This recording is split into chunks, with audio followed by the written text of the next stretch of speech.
언제나 필승! 네, 반갑습니다. 필승입니다. 이번에 분석해드릴 기업은 HJ중공업입니다.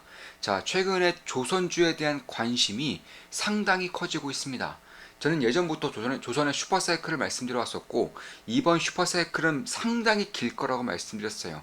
과거 20년처럼 3년 정도 급등했다가 급락해버리는 그런 사이클이 아니라 매우 길게 상당히 장기간 이어지는 사이클을 보고 있습니다. 그런 사이클의 특징 중에 하나가 확장성이 굉장히 뛰어나다는 거예요. 그러니까 어떠한 선종, 뭐 LNG면 LNG, 뭐 벙커면 벙커, 아니면 컨테이너면 컨테이너, 이런 식으로 어떤 한 섹터가 폭발적으로 좋아졌다가 사그라지는 것이 아니라 꾸준하게 좋아지는, LNG에서 메탄올, 메탄올에서 암모니아, 암모니아에서 이산화탄소, 이산화탄소에서 수소, 마찬가지로 VLCC에서 VLAC, 암모니아선에서 LNG선, LN 추진에서 메탄올 추진, 아니면 조선 선박에서 해양 플랜트로, 해양 플랜트에서 MRO로, MRO에서 군함으로, 군함에서 해상풍력으로, 이런 식으로 꾸준하게 나아가는, 꾸준하게 계속적으로 변화해가면서 사이클 자체가 확장되는 그런 사이클을 보고 있는 것이고, 이런 사이클의 특징 중에 하나가 대박주는 대중으로부터 소외되어 왔던 기업들로부터 나온다는 거예요. 이러한 기업들이 매우 좋아서, 매우 뛰어나서, 실적이 상당히 좋아서, 가장 좋아서가 아니라 워낙에 저평가되어 있다가, 말도 안 되게 저평가되어 있다가 대중으로부터의 관심을 받으니까, 그러니까 사이클이 확장되면서 섹터가 돌아가면서 매우 저평가되어 있었고, 실적의 성장이 초반기에는, 극초기 때에는 이뤄지지 않았지만 가면 갈수록 확장되는 섹터에 힘입어서 실적의 턴어라운드하는 매우 저평가된 기업들이 대장주로서의 마무리를 짓는 경우가 대부분이었다는 것입니다. 저는 그 중에서도 이제 HJ 중공업이 좀 꽤나 좀 관심을 가질 만한 그런 기업이 되지 않을까, 좀 개인적으로는 그렇게 보고 있습니다. 지금 보시면 뭐 어마어마한 하락을 기록하고 있죠. 월봉으로 본다고 하더라도 이건 뭐 거의 뭐 말도 안 되는, 말도 안 되는 처참한 수준의 하락을 기록하고 있는 것이고, 사실 10만 원대에서도 싸다고 물린 물량들이 상당히 많아요. 그리고 뭐 기관들도 많이 물렸고요. 최근에서 이제 H중공업의 임직원들이 매우 좀 사고 있습니다. 사고 있음에도 불구하고 임직원들조차, 임원들조차 한 30% 가량은 하락을 기록하고 있는 악마 같은 기업이다, 악마 같은 종목이다, 이렇게 할 수 있는 것인데, 저는 이 HHJ 중공업에 꾸준하게 관심을 가져야 한다고 보고 있어요. 제가 이렇게 말씀드린다고 해서 뭐 지금 당장 사대 이런 것이 아니라 꾸준하게 관심을 가지면서 트리거가 발생했을 경우, 전 트리거가 좀 잠시 후에 마지막쯤에 말씀을 드리겠습니다. 아니면 주가 상승의 트리거가 발생했다거나, 실적에 대한 메가 어닝 서프라이즈가 나온다거나, 혹은 시장에 관심을 받으면서 거래량이 급속도로 올라온다거나, 이런 식의 흐름을 보일 때에는 저는 관심을 가질 만한 기업이 된다라고 보고 있습니다. 어차피 대박주는 대중의 소외로부터 나오기 때문에 그런 거예요. 자, 그럼 제가 왜 HJ중공업을 보고 있느냐 한다면, 일단 HJ중공업의 수주잔고를 볼 필요가 있어요. 자, 수주잔고가 무려 7조입니다. 7조. 참고로 조선 섹터를 분석함에 앞서서 가장 먼저 보는 게 수주죠. HJ중공업도 조선 섹터에 속할 수 있는 기업이기 때문에 수주를 봐야 한다는 거예요. 그래서 수주잔고 7조가 전부 다 조선이냐? 그런 것들은 그렇지는 않아요. 주택, SOC, 예를 들어서 뭐 달이라던가 공항이라던가 GTX라던가 이런 SOC 쪽, 그리고 마지막으로 조선, 이게 다 합쳐서 7조 정도, 7.5조 정도의 수주잔고 쌓여있는 것이고, 이 중에서 조선이 2조 정도, 2조 정도의 그런 수주잔고를 쌓아놨습니다.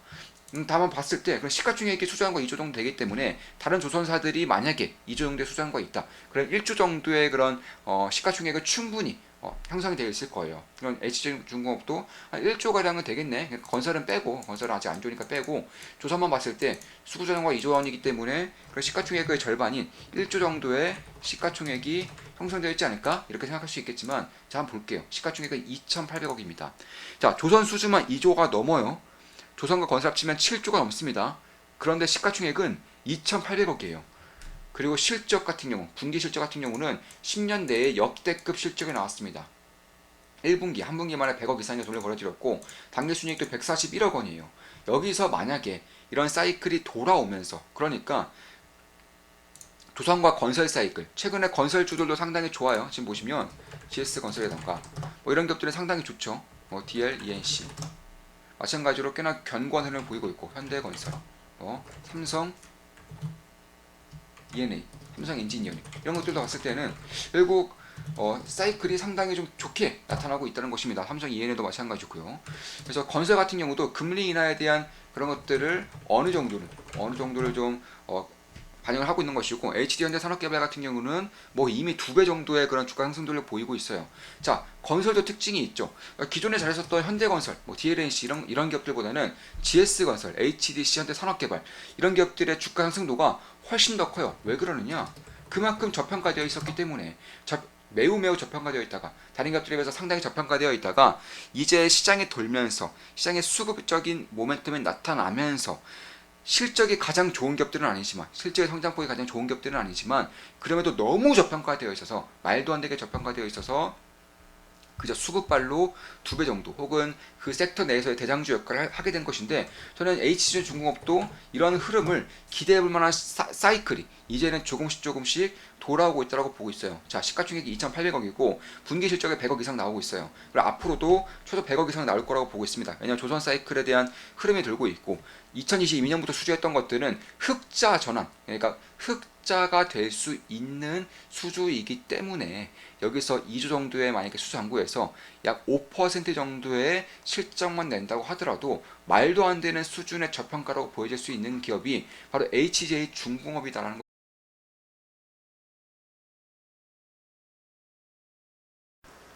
자, 지금 보시면, 자, 2,800억에 영업이익이 100억, 그리고 매출액은 4,600억이에요. 영업이익률이 처참하죠. 보시면 영업이익률이 3%가 안 돼요.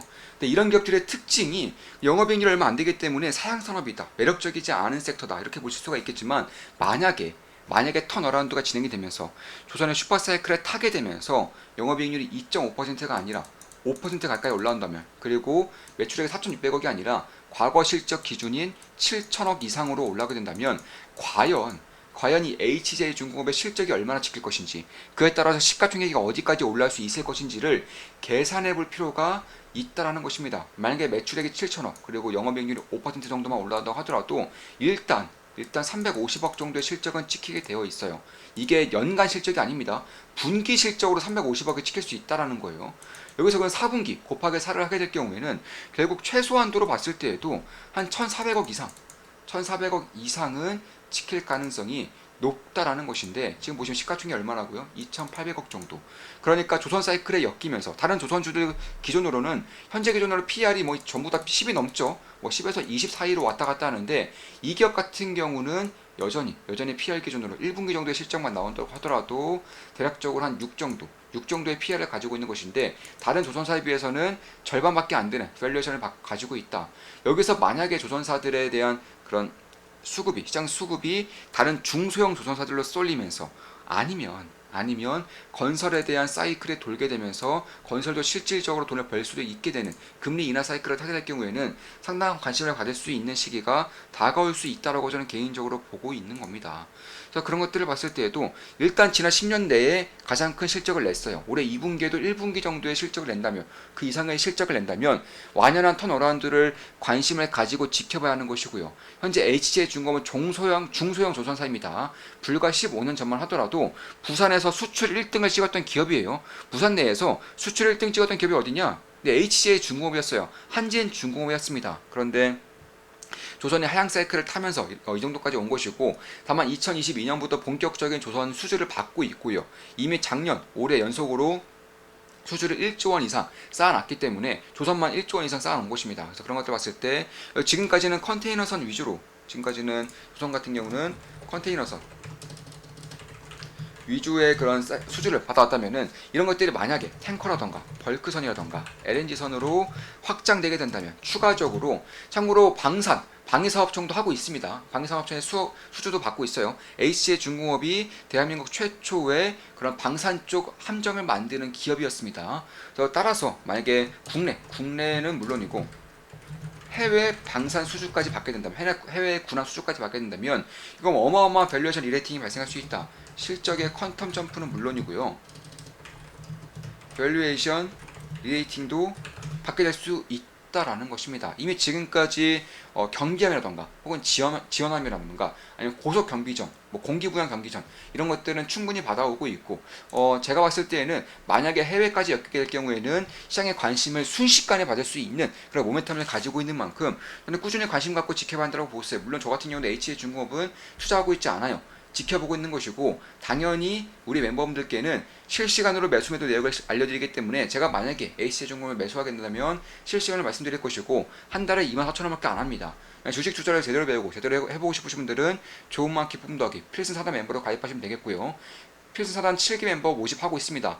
현재 한 분이 이미 들어오셔서 약 4분 약 4명의 그런 선착순을 받고, 선착순 4명까지만 받고 마감을 할 거예요. 이번에도 마감 지으면 향후 몇 개월 동안 필사단 멤버 모집은 없고요. 제가 오프라인을 통해서 강의 자료를 전부 다 나눠드리고 하루에 6시간 정도 이제 함께 하면서 이제 제 모든 것들을 쏟아붓는 그런 커리큘럼을 가지고 있다. 이렇게 보시면 되겠고, 필사단으로 오시게 되면 제가 도제식으로 제가 알고 있는 모든 것들을 알려드리는 그런 커리큘럼을 가지고 있다고 보시면 되겠습니다. 건설 같은 경우는 뭐 쓰레기들만 있느냐? 아니에요. 지금 최근 들어서 PF에 대한 그런 리스크가 상당히 좀 우려가 커지고 있는데 없어요. 네, HC중공업은 건설로 같이 하고 있지만 PF 리스크가 전혀 없습니다. 이쪽을 아예 관심조차 갖고 있지 않았어요. 그저 뭐 가덕도 신공항이라던가 인천 터미널, 인천 국제공항 터미널, 증설 이런 것들이 확장이죠. 확장이라던가 동서울 터미널. 참고로 터미널 쪽, 특히 공항 쪽이 건설에서는 거의 노른자예요. 가장 노다지라고 할 수 있습니다.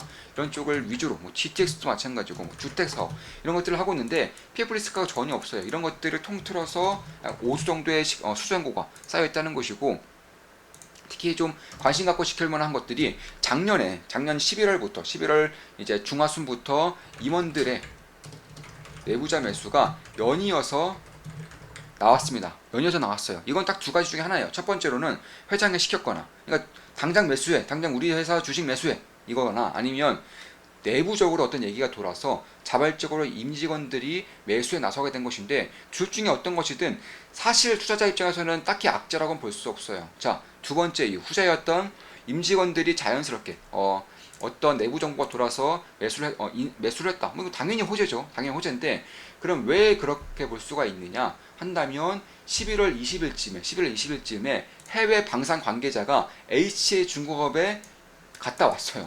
그러니까 HC중공업이 방산 쪽, 군함 쪽도 하고 있다 말씀드렸죠. 대한민국에서 가장 오래된 기업입니다.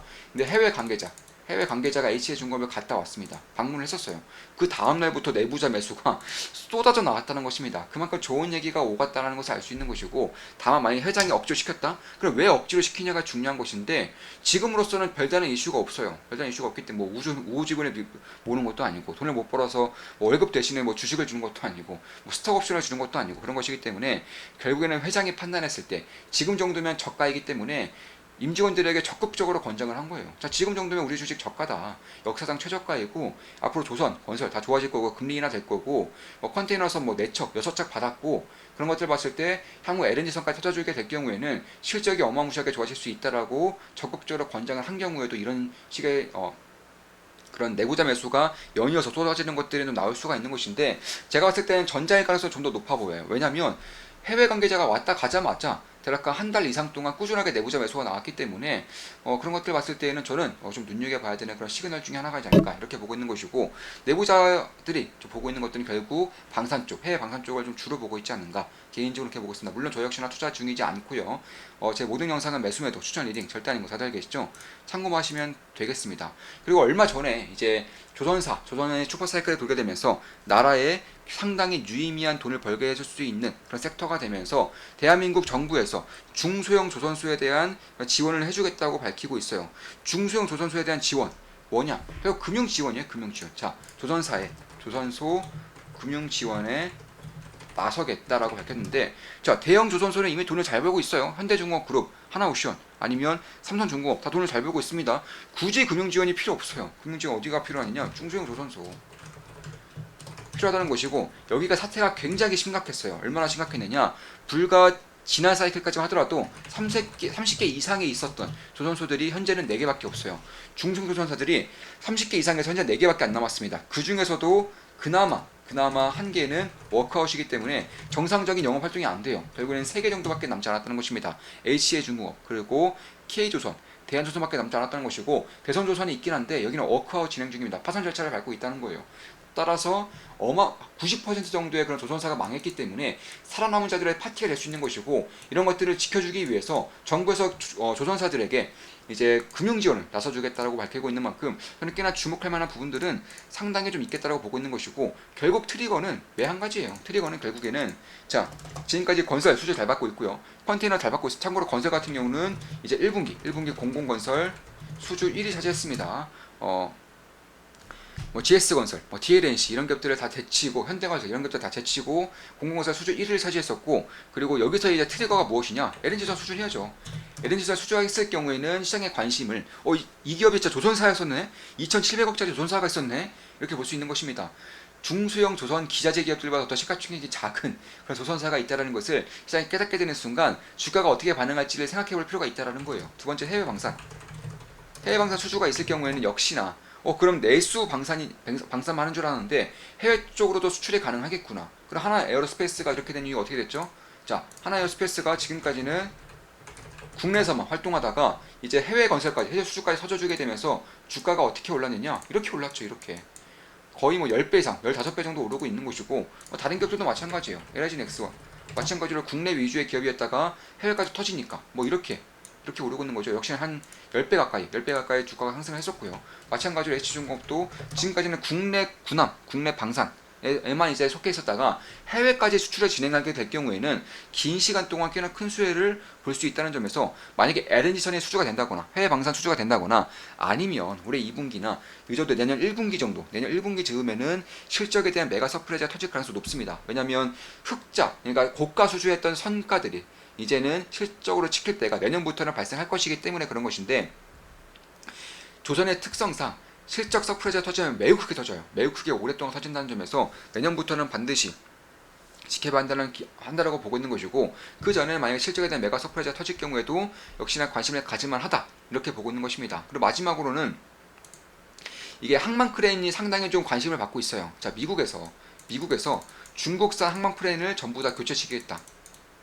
근데 미국은 항만 크레인 만드는 기업이 없어요. 전무합니다. 결국 외국 기업들을 좀 가져와야 되는 것인데, 대표적으로 한국과 일본이 있겠죠. 일본은 미쓰 ENS가 이제 항만 크레인 만든다고 해서 주가가 5배 정도 급등했었습니다. 빠른 시일 내에 급등했었고, 한국에서도 몇 개 기업이 있어요. HD 현대사무중공업, 그러니까 HD의 한국조선향이죠. 두산에너빌리티, 그리고 HJ 중공업이 있는데, HJ 중공업이 그 중에서도 최근에는 가장 실적이 좋아요. 항만 크레인을 적극적으로 수주를 받고 있는 것이고, 한국 같은 경우도 중국산 크레인에 밀려서 한동안 수주가 잠잠했다가 최근에 이제 보안 문제로 인해서 중국산 크레인을 수주를 받지 않고 있고, 이에 따라서 HJ 중공업처럼 항만 크레인을 할 수 있는 기업들의 수혜가 자연스럽게 오고 있다는 것입니다. 이미 여기에 대한 수주가 가파르게 쌓이고 있어요. 그래서 그런 것들을 봤을 때 결국 HJ 중공업 만약에 미국 항만까지 진출하게 된다면은 어마어마한 서프라이즈가 터진다고 볼 수 있겠죠. 이런 것들을 좀 볼 필요가 있다는 것이고, 만약에 금리 인하가 되면 당연히 HJ중공업은 가장 큰 수혜를 받습니다.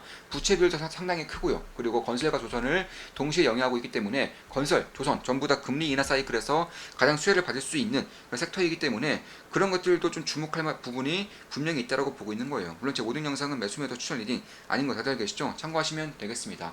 자, 이것으로 방송 마치겠습니다. 지금까지 이번 조선 슈퍼사이클에서 가장 숨겨져 있는 소외주라고 할 수 있는 중소형 조선사인 HJ중공업에 대해서 말씀드렸었고, 계속적으로 지켜보면서 관심을 가지면서 때를 기다리는 것이 상당히 유의미한 그런 행보를 나타낼 수 있다고 말씀드리고 있습니다.